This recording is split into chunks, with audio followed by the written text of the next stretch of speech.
Cooking low and slow in my Weber Kettle has to be one of my favourite cooking methods.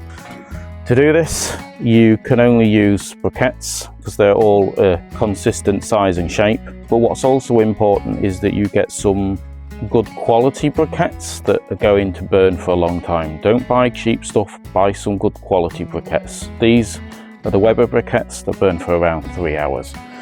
So what you need to do is make a double row of briquettes on the inside edge of the barbecue and go most of the way around.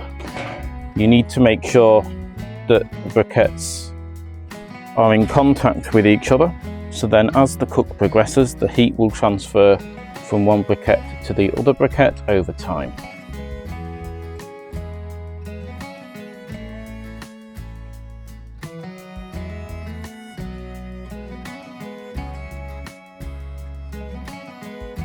Then going to add an extra row of briquettes along the top.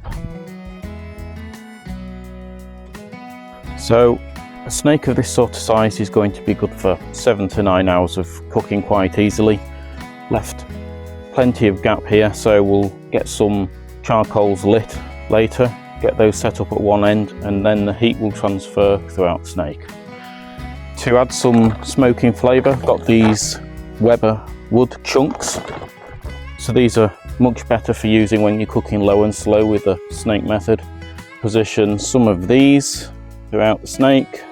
So as the cook progresses at different points throughout the process, you'll get smoke introduced from each of these individual wood chunks. We only need about 8 briquettes, absolutely plenty when cooking with the snake method. Single Weber firelighter.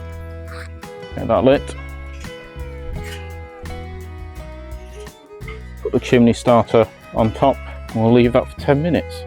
So you can see these few briquettes really nice and hot. Just position all these briquettes at one end of the snake. This piece of wood, once the barbecue's conditioned, I'll put directly on the coals, but I want it to preheat a little bit, so I'll just put that in the middle of the barbecue and we'll get the lid on. Make sure the air vents are fully open just to let that condition. While it's conditioning, all the briquettes are going to warm up. They'll all preheat, and that will remove any chance of getting any dirty smoke throughout the cook. Barbecue's preheated. All the coals should now be nice and warm. This piece of preheated wood as well, I'm just going to put on hot coals there so that can start smoking. Put the foil tray in, put the cooking grate back on. Only this section is hot and direct. Everything else is indirect cooking. So obviously as time goes on, this will burn around. So you can pick up and rotate the cooking grate round with your meat on so that you're always indirect. A snake method like this is ideal for cooking nice pieces of pork rib, beef rib, and great pieces of brisket. Thank you for watching.